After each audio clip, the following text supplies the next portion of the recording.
Artinya zaman kita hidup pun sebenarnya kita tidak bisa ngelola kehidupan itu, tidak bisa. Nah kalau sama nggak bisa, nanti setelah mati juga tidak bisa. Ya sudah, ketika kita hidup yang ngelola juga Allah, ketika mati juga yang ngelola. Bedanya apa? Nah, ini di sini terus kita dilatih inna sholati wa nusuki wa mahyaya wa mamati lillahi rabbil alamin. Tapi kenapa kita ragu terhadap kehidupan setelah kematian? Karena ketika kita hidup seakan-akan kita tahu cara hidup. Makanya Allah itu tersinggung betul ketika ada orang merasa bisa ngelola cara hidupnya. Makanya kata Allah, kalau gojlok orang-orang yang kepedean itu, kalau kamu top, mbok jangan mati. Itu falaula in kuntum ghairu madinin tarji'unaha in kuntum shadiqin. Kalau kamu merasa top itu jangan mati. Di mana-mana mati itu tidak top. Falaula idza balaghatil khulqum wa antum khina idin tanzur. Mbok ketika nyawa kamu sudah sampai kerongkongan, kamu tarik lagi supaya kamu tidak mati. Mati itu tidak top. Katanya kamu top kok.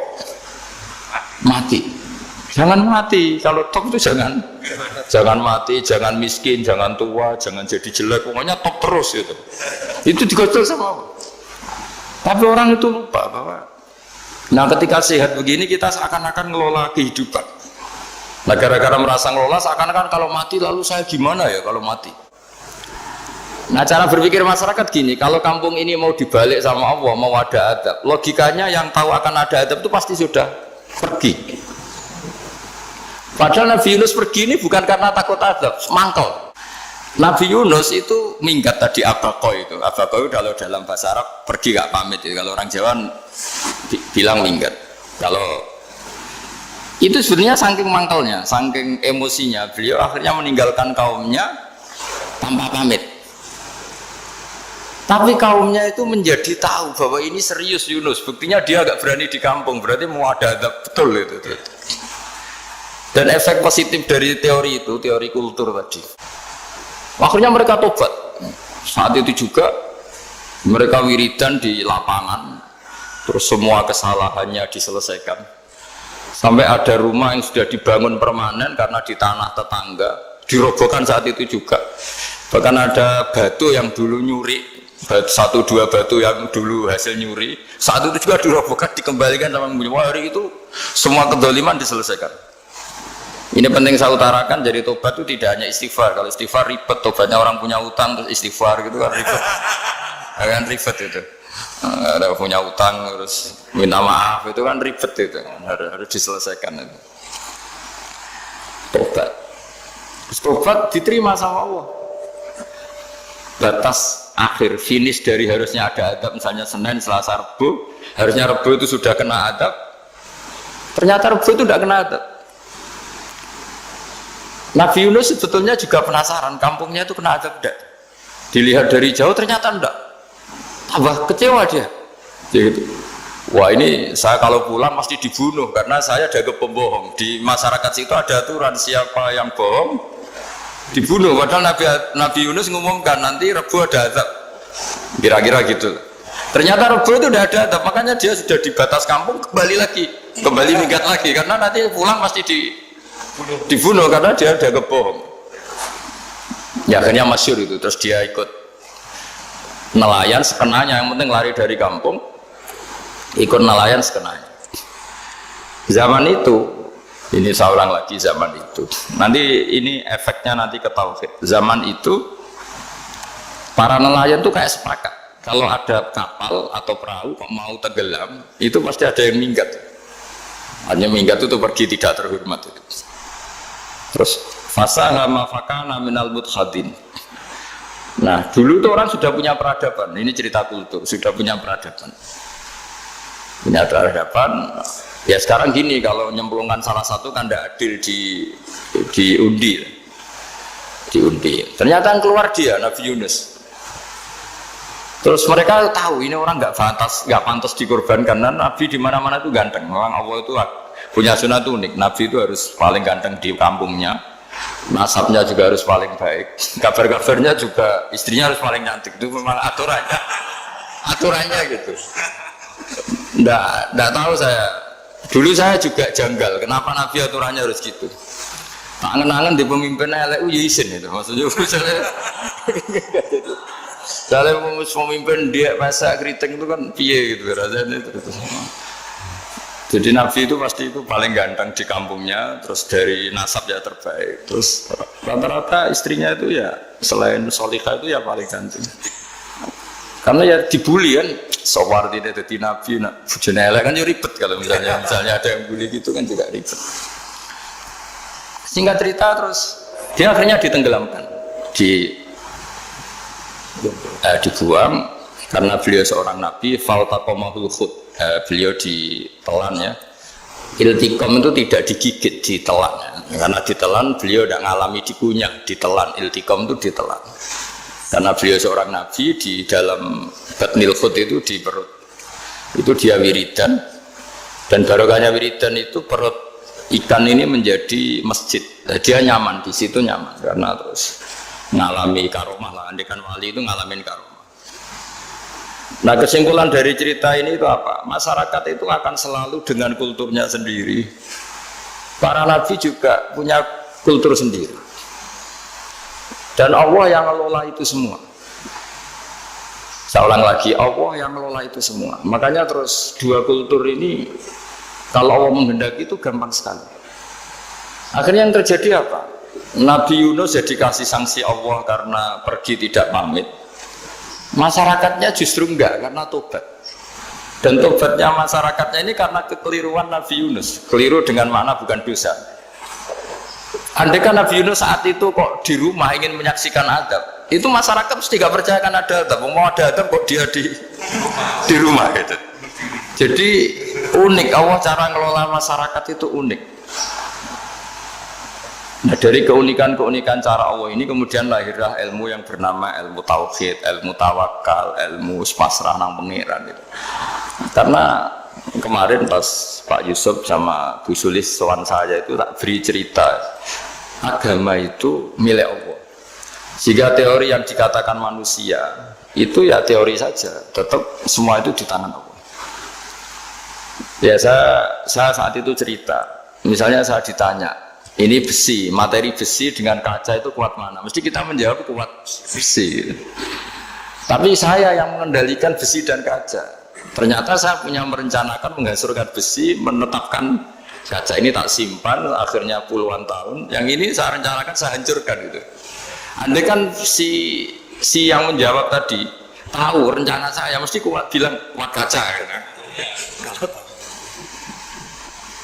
Makanya contoh paling gampang tadi. Dinosaurus itu hewan paling kuat malah musnah. Pitik yang nggak kuat sampai sekarang. Karena Allah bikin dinosaurus itu punya rencana dihancurkan ya. Sementara ayam enggak, gue rame-rame itunya gitu. Sehingga ya sudah. Nah, agama itu seperti itu. Agama itu sesuai rencana Tuhan. Sehingga ini cerita Nabi. Sehingga Nabi itu kadang nggak tahu bedanya antara sesuatu yang punya data, punya perangkat-perangkat untuk menuju A misalnya, itu nggak tahu bedanya. Jadi kalau Nabi ditanya misalnya gini, onta itu lahir dari betinanya, dari indukannya bisa, ya bisa. Lahir dari batu, jawabnya ya bisa. Kalau dia seorang Nabi pasti jawab bisa. Jadi kalau Nabi ditanya mata air itu keluar dari bumi kedalaman 7 meter, bisa. Keluar dari sini, dari meja, jawabannya ya bisa. Karena Nabi itu saking dekatnya Allah, tahu betul bahwa perangkat di dunia ini tidak bisa mendikte Allah. Semua itu kehendak Allah. Logika yang terbangun Nabi itu sebenarnya gampang ya. Kalau kita teliti itu hanya gampang itu, sesuatu yang benar itu pasti bisa dijelaskan secara gampang. Nah ini ngaji tauhid biar tidak terlalu berteori itu. Karena kalau saya cerita uang pinter jenengan. Dan saya tidak ingin pinter tentang uang. Tak beri contoh. Nah ini supaya nanti kalau sampean suatu saat meninggal ketemu mungkar nakir itu tahu cara menghadapi. Nanti tak warai tekniknya. Makanya ada cerita agama ini baik sekali. Orang bocorkan ujian nasional itu kriminal, bisa ditangkap Pak Rosidi. Tapi agama ini pertanyaan mungkar nakir dibocorkan semua kiai, itu nggak ditangkap sama mungkar nakir. Harusnya kan rugi karena ini pertanyaan Tapi semua kiai kan sudah membocorkan. Nanti pertanyaannya di kuburan itu man rabbuka, Tuhanmu siapa, agamamu apa. Itu kan sudah dibocorkan. Tapi itu nggak dianggap kriminal. Sementara kita sekolah SD, sekolah SMP bocorkan soal itu dianggap kriminal. Padahal harusnya boleh. Maksudnya kalau menuruti teori itu harusnya boleh kan.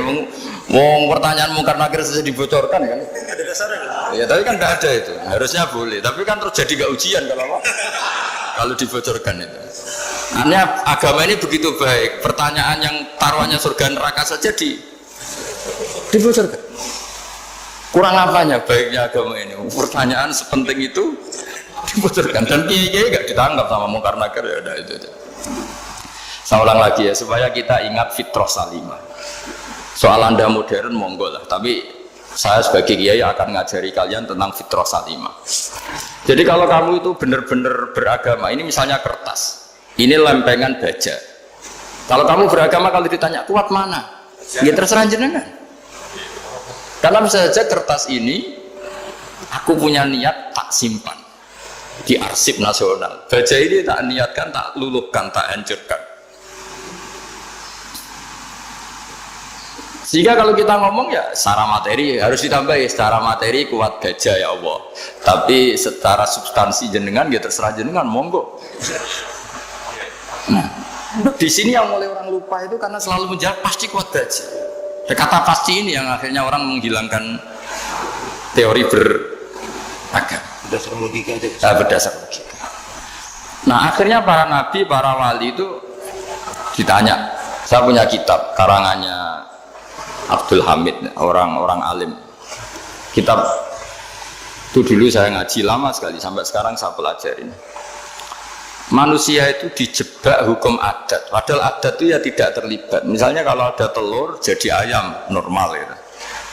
Ya tadi indukan unta melahirkan unta normal itu, indukan sapi melahirkan sapi normal. Tapi kalau para nabi itu bilang ya agak normal. Nggak normal artinya tetap ada kekuatan Tuhan. Indukan unta tahu apa tentang unta?